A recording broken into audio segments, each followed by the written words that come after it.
All right, I'm starting.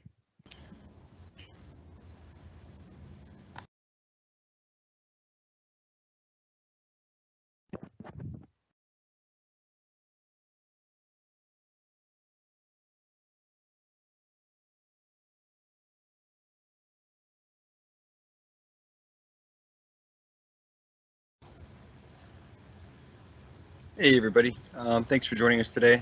Roy's about to get started here.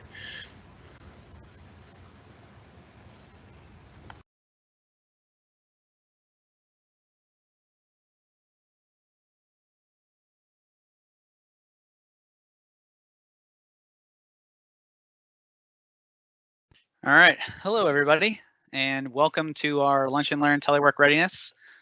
We'll be going over a few different things today, going over Microsoft's O365 platform and how to utilize it to make sure that your organization is COVID-19 or coronavirus ready for telework. So we're going to give a couple people just a couple more minutes, let them file in, and then we'll get started. Thanks for being patient.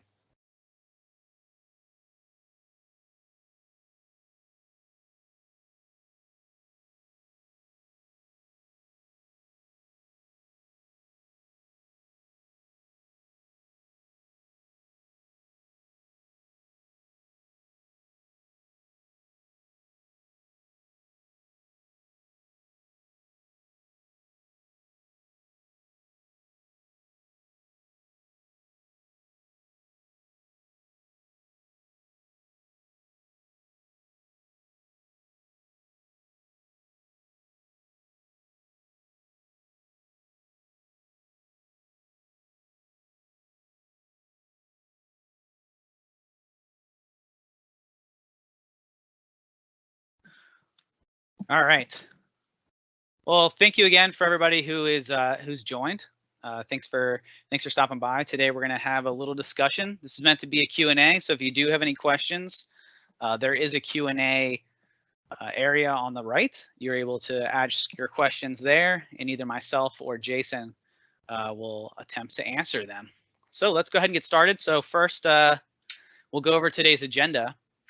So today's agenda, we're going to be doing a brief introduction. We're going to go over what is Microsoft 365 and Microsoft Teams. We'll be going over tips of remote work during this COVID-19 and coronavirus. I don't know what to call it. Going during the times that we're having at the moment. The pandemic, yes. Yeah. We'll also be talking about the benefits of champions programs. And then we'll, at the end, if we have a few moments, we'll go over some of those Q&As if they haven't already been talked about in the chat through the moderators. So first, what is Microsoft O365 and Microsoft Teams, right? So we're going to break down Microsoft Office 365 platform. We're going to talk about some of the offerings that it has, some of the free offerings, and then how it can ready your environment for telework so that you guys are not missing a beat. You're still able to communicate, and you're still able to function as an organization or as a federal government organization during COVID-19 or Corona. So first off, Microsoft has made Teams available for everyone during the COVID-19, and they know that it's impacting the whole world, right? So the bullet point here is COVID-19 is affecting countries. This is not unique to us as Americans. This is worldwide. It's affecting schools. It's affecting government organizations, commercial organizations, and so Microsoft knows this, right? And so they've made Microsoft Teams free and provided free training videos to partners like us for distribution. So if you would like, maybe not now, but at some point there is. If you go to our YouTube page, which we can post a link to our YouTube page in the comments.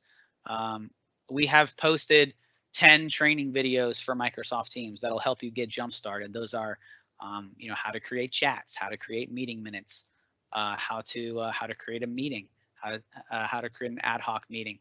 So there's a lot of different things that you can utilize.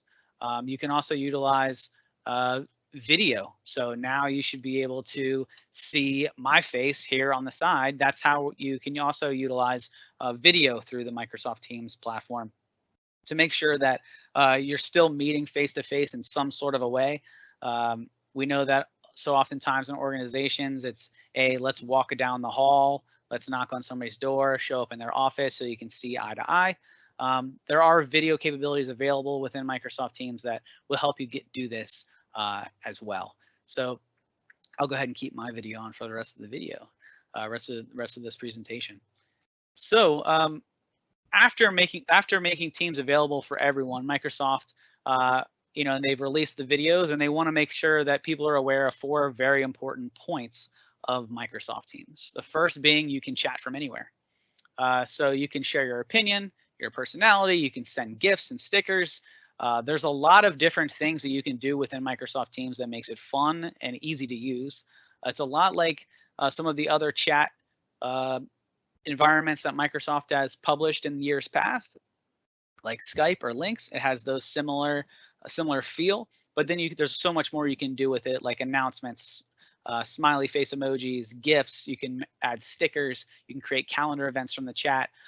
There's a lot that you can do to make it a more fun environment that your employees will be able to express themselves even when they're not face to face. So that chat is a very important part, but it's not the only thing that Microsoft Teams does. It also goes into meetings, and you can meet from anywhere. So as long as there's Wi-Fi or data that you can connect to, you can instantly go from a group chat. So a group chat, if we had multiple people chatting in a chat and you wanted to say, hey, you know what, let's go ahead and meet, there's a button where you can just simply send out a calendar invite from that group chat. And then you can create a video conference at the touch of a button. And then from teams of 10 to 10,000 can meet in one place, and it can be below 10, of course. You could be 1 or 2 people where no matter where they're at, they'll be able to meet. So Microsoft runs off of the Azure backbone, which is global. So you can have meetings with members from anywhere around the country and anywhere around the world. That which gets into the next point, whereas Microsoft Teams enables you to call from anywhere. You never have to say who just joined the meeting, right? Like in some of the other meeting applications out there, you'll hear beeps or you hear tones.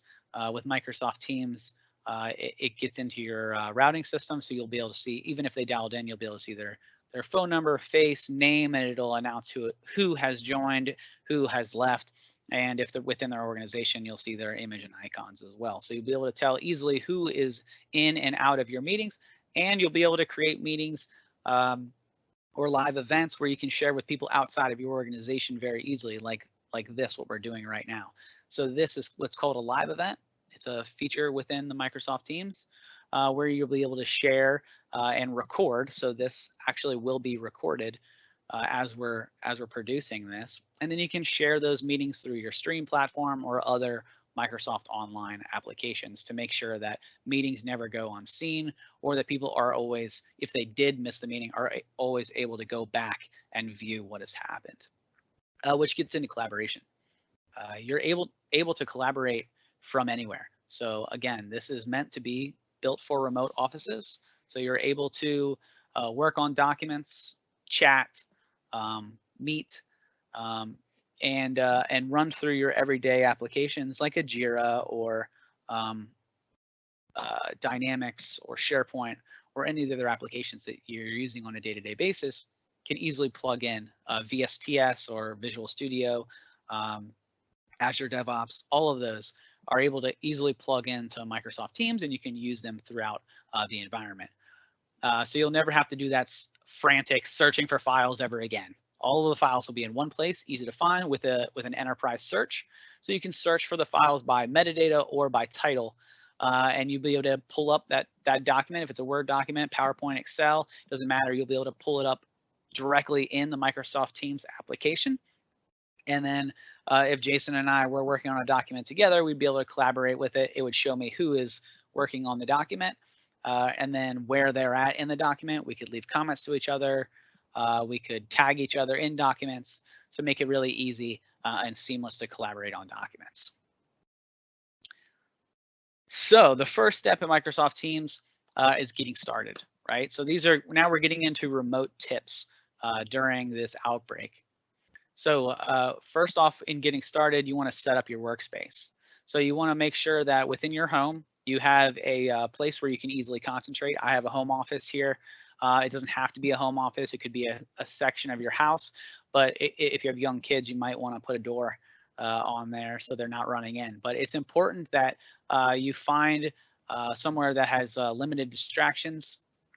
You can use a blurred background in Microsoft Teams. So whoops, I'll go back.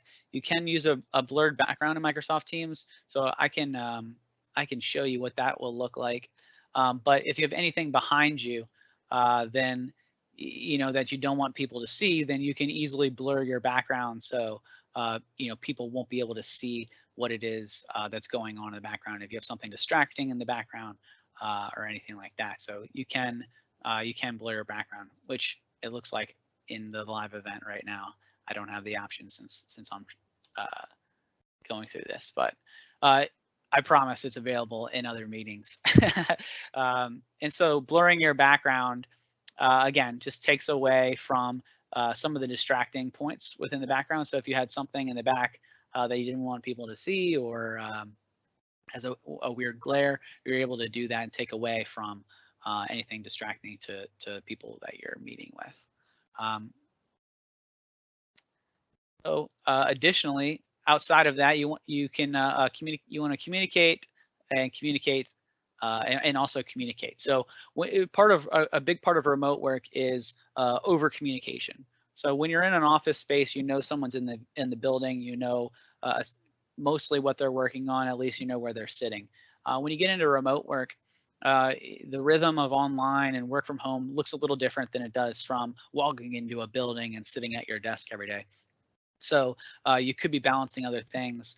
There could be people knocking at your door. You could get solicitors. You could have UPS or Amazon coming packages, right? There's multiple schedules, right? There's a whole nother environment that exists at home.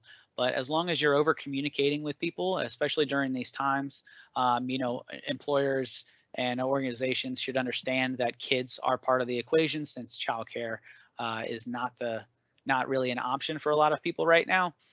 You just want to make sure that you're over communicating with people of what all is going on at home. You say, oh yeah, my kids are running around, right? So if you hear them and I go mute real quick, then sorry about that. Or I have to step away to, make a hot dog or whatever it is. Make sure that you're over communicating with each other so people are not left out in the dark on where you are or what you're doing. Maintain healthy boundaries, right? So this is one that most people struggle with when they're going into remote work. So generally, when you get to an office, say you show up at 8:30 and you leave at 4:30 or 5, you have very clear boundaries of when you're clocking in and when you're clocking out. You are reminded to get up by certain things that are happening around the office. Maybe one of your coworkers gets up and asks you to lunch. These type of things don't exist at home as much. So a lot of times you'll see workers who are getting burnt out at times where they're waking up at 6:30 and they're hopping directly on their computer and then they're not stepping away until it's time to close out at 6:30 and they're putting in 10, 12-hour days, right? It's important to note that you do take breaks, that you do step up and walk away from the computer, making sure you're staying hydrated, right? Especially during everything that's going on right now, making sure that you keep in mind hydration is very important, and then you give yourself opportunities to clock out. At the end of the day, it's very important to try and keep those hours. This is oftentimes what we see with remote work opportunity is that people are putting in more hours, which is fine, but you also don't want to burn out. So you want to make sure that you're keeping those hours and you're clocking out and giving yourself time for break. Which gets into running meetings. You want to embrace online meetings. You want to make sure all meetings include a join option so that teams are able to meet wherever that they're working. So oftentimes we'll send out appointments instead of meetings, and those appointments might not have an easy button of where to click. There's no better way of how to confuse somebody within your workforce than to send out a meeting that doesn't have a join. So we want to make sure that we're creating meetings within the Microsoft Teams application so that it has that easy join, an easy way to get in and out of how they're communicating. Also, we want to make sure that we're turning on our video. It's important, especially in times like these, that we are. Unknown participant is now joining. When you guys are joining, please make sure Unknown participant is now exiting. you're muting yourself when joining the meeting, please. So it's very important that you turn on your video when you're working, because video will help alleviate that feeling that you're working from home, or that you can't see people. It's a lot easier to get things done in a meeting when you can see the person face to face and you're able to work with them by seeing them. You should always be mindful and inclusive. A crowded conference call can make it difficult for people to share their opinions. So it's important to pause frequently, stay muted when you're not speaking, and do as much to not distract the flow of the meeting that's going on. That's why chat windows are important. So if you want to share your thoughts, but you don't want to disrupt conversation, you can always drop something in the chat. Like we have a Q&A right now. You're able to drop things in the chat so that you can come back to those ideas, or when the flow of a conversation were to pause or stop, then whoever's running the meeting or the group as a whole can go back to the ideas that were dropped during the conversation instead of interrupting each other and trying to speak over each other. Also, we should always record our meetings. So just like this meeting is being recorded, you should always, when you're starting a meeting, hit record, just in case there are, Wi-Fi goes down, the VPN connection is down, whatever it is that's enabling somebody to not be able to connect to a meeting, that are outside of the realms of Microsoft, or some of the things maybe they can't control, like they can't find their laptop charger or whatever it is. Make sure that you're recording those meetings so that team members are able to join back when they're able to, and watch later on, and they don't miss out anything. It's important to also keep notes and to make sure that everyone knows where those notes are located and how to reference those notes later. Those are very important things to think about when running and facilitating meetings. So staying connected. So in the last two slides, I've mentioned communicate, and over communication, and part of that is staying connected, right? Make up for missing hallway talk, right? So that's important. Is a lot of the things that get done around an organization or an office space is running into somebody in the office. So a quick way to do that, to make up for some of that, would be to create a quick chat. You could create chat rooms, and you'll be able to just connect with coworkers that way about messages, or create a virtual water cooler, so to speak, where people are bouncing ideas, and create a safe space where people are allowed to communicate about sports, or the lack of sports at the moment, or anything that happens outside of the office space. So you're creating those environments that are easy to communicate, and you don't lack that camaraderie, and people are not locked away. Which brings into the next point, which is very important, which is bring the team together. Just because we're not meeting right now in person doesn't mean that we're not able to virtually meet. So I know a lot of organizations right now, they may feel a little isolated, but it's important. And what they're doing is they're bringing people together for virtual happy hours. So they're creating these hangouts and these videos where people are having morning coffee together. They are having their happy hours together.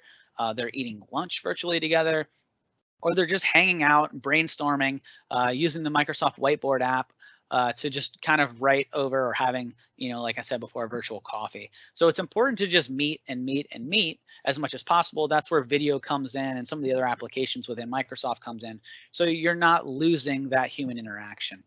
And lastly, it's important to have fun. So you can use Teams to encourage challenges. You could write polls. You can share stickers. You could hold photo contests. And it's important to praise as much as possible. Microsoft Teams has an area where you can write announcements and show praises. And this helps keep your team uniformed and together through these times where they're not all in the same room or all in the same building. So you can keep them engaged and energized through other ways and other platforms, and Microsoft Teams is a great way to do that. It's very important to promote fun during these times, especially that now a lot of people are isolated. Which brings me to the last point in the last section of this, which is building a champions group and the importance of champions. So what are champions groups? So champions groups are not only passionate about what they do, but they're also excited to evangelize and help their peers learn more about effective solutions. So it's important during this time that if you are using a new software, if Microsoft Teams is new to your environment and to your team, maybe you dub a couple different people champions of the environment so people know who to reach out to. It's important not to create a single source of truth, or a single person, I should say. It is important to create a single source of truth, but it's important to not create a single person or point of contact and to create multiple people. You don't want everyone flooding one person, because then that one person wouldn't be able to get anything else done other than helping out people maybe. So you would create 5 to 10 people who are able to serve as champions within your organization, depending on size. And then they can go with that person for help, trivial things. Maybe they're having trouble creating a meeting, they're having a hard time with chat. But it is important to create a single source of truth where everyone is responding with the same things. Eventually, as the more requests come in, you'll be able to create an FAQs and people will have self-help. And so the purpose of this, right? The purpose of the group is to serve as champions and points of contact to assist the audit of the new application and any current roadblocks or anything that's happening during happening during new technology. So how do champions exactly support everything that's going on? So there's 5 different ways. These are the 5 different bullet points. First off, you create a groundswell of enthusiasm that grows adoption and improved ways of working. So first and foremost, you just get excited about the situation and so excited about the application at hand. So you get excited about the remote work, you get excited about Microsoft Teams, and you spread the good news. Second would be to build a circle of influence among their peers. So that's, hey guys, it could be as easy as, hey guys, why don't we create this meeting in Microsoft Teams? How about we do this? Offering up certain best practices. Third would be to bring new ways of work across the team. So you could say, hey guys, why don't we hold morning virtual coffees? Why don't we have lunch together virtually? Just bringing new ideas and innovation that can help people throughout these times. 4 would be identify business challenges and possible solutions. So if somebody is having issues, you'd say, let's take a look at what it is. What are these roadblocks? Make sure you're documenting these as much as possible and able to offer up potential solutions. The 5th one would be to provide feedback to the project team or its sponsors. So if your organization has a project team or sponsors for the Microsoft Teams or remote rollout, you want to make sure that you're providing feedback from roadblocks, some of the ideas that are going across, to make sure that everyone's well informed about some of the issues and things that are going on around your organization. This is your typical adoption approach. This is what we follow here at Capital Presence. We're a Microsoft partner, so in working with Microsoft, we've helped identify and adopt this adoption approach. It goes through 4 different main swim lanes. The first one was the adoption approach. The second is the business case scenarios. Third being communications and training. And the 4th one is IT and social governance. So these are the 4 swim lanes. And as you work through the roadmap of adoption, these are some of the things that you need to take in mind when you're bringing on a new application or new software. And I'll go over some of these briefly. You want to make sure that during the adoption approach, you want to make sure that you're identifying stakeholders. You want to make sure that you're prioritizing what it is that you want to get done. The second, for business scenarios, you'll want to make sure you have an early adoption plan and program with your champions, like we just talked about. We need to identify those champions and have an early plan to go forward with the adoption. Early in this case with COVID might not really look like pre-remote work, as a lot of us were thrown into it, but we can still grab this opportunity now to create a program together with the champions so that we're not wasting time, as it doesn't look like we're going back to the office next week. Communications and training. You want to organize and develop the champions community, make sure that they have a place to communicate, make sure they have a place to bounce ideas off each other so that you can ultimately organize organize an organization-wide launch of the communication and training platforms that your champions all have input in, which leads to the final point of IT and social governance. After and while you're pushing this training and these policies and processes of what all is going on, it's important to document them and to write best practices, self-help, and some other information that will help people ensure that they're doing things the right way. It's never too early. It's never too late to write a governance plan for the way that you want your organization to function and the proper ways and best practices. So I'll take this time if there's any questions. We have about 4 minutes, so we are able to go through any Q&A. It doesn't look like we have any Q&A. Oh, we do. Okay. Yep. Well, actually, they are not. Guests are not able to directly use their microphones, but we can definitely look at the Q&A board if anyone wants to post anything. But hey, everyone, this is Jason Wiles. I just wanted to share a couple of experiences I had with teams. I am a senior software engineer. I've been supporting the DoD now for 8 years, and I've been working remotely for about 6 years now. And our teams would not have nearly the success that we've had without Microsoft Teams. Rather than shooting emails back and forth to our teammates, we are encouraged to post message boards. Basically, it's like a thread, a post, and that way all the information is captured and not lost in emails. And it's a very simple way to reply and have team engagement throughout the entire process. Also, we, since you can have all of your files in one place, we always have a deliverables folder that is ready for the customers. And really, there's no way we would have been able to succeed without Teams. It provides so much value throughout the entire process of working remotely that it's almost irreplaceable. Being able to reach out to a teammate with chat, you can check their availability to see if they are in a meeting or if they're busy or if they're on lunch or if they're available. It really has been priceless. So Teams provides such an enormous value across the entire spectrum of not only organizing your information, but staying connected with your peers. Yeah, absolutely. It's also important to note there, and Jason's exactly right. Microsoft Teams is something we use throughout all of our customers and all of our clients.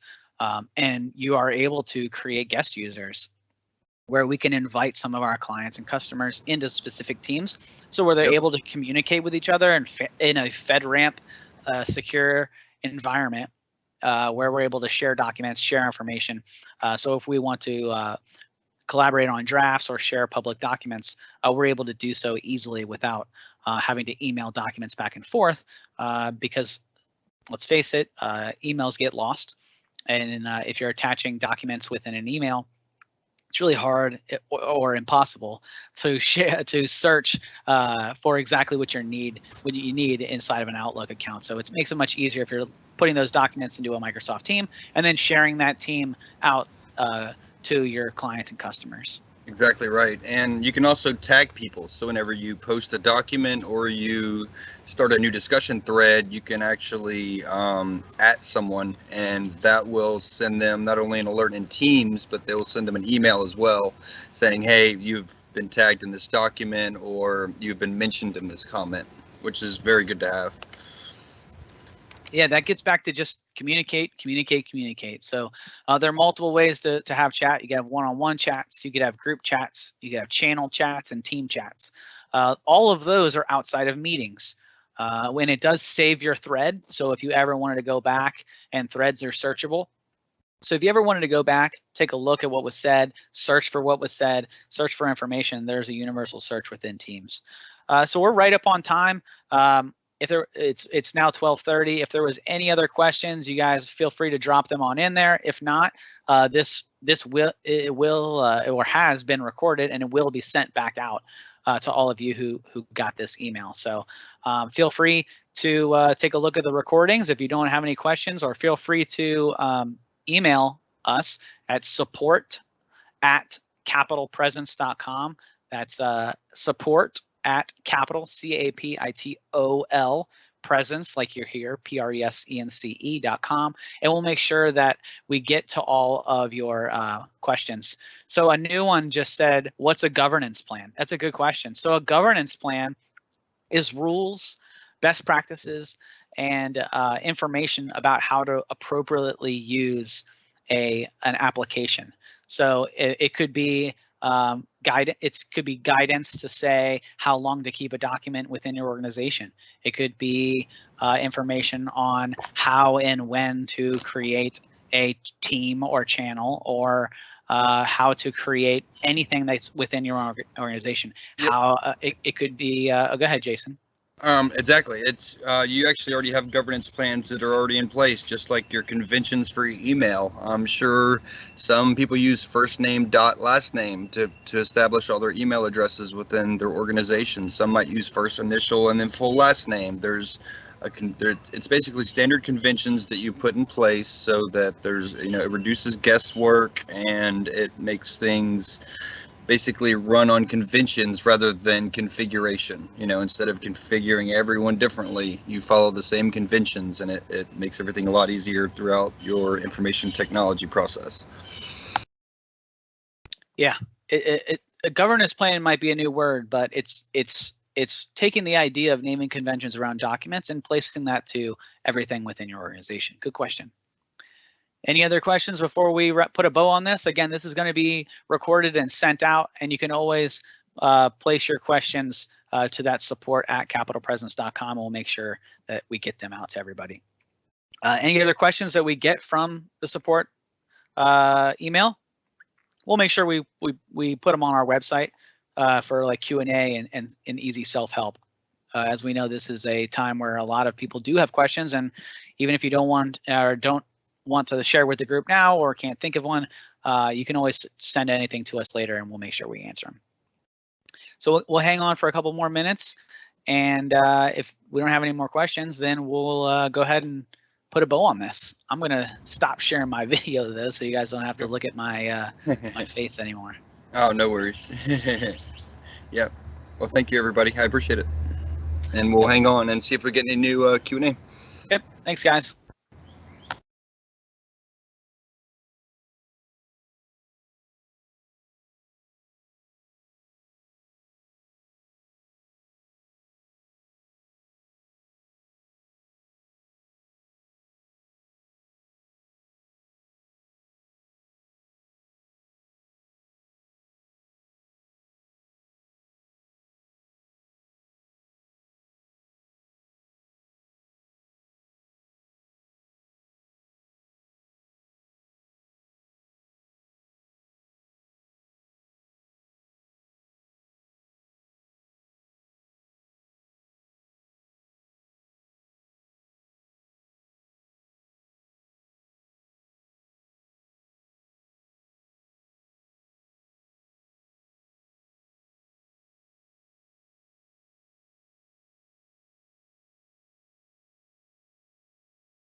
Thanks, everyone. So we're at 5 minutes past, so I'm going to go ahead and end this. Again, I have dropped our email address for the support.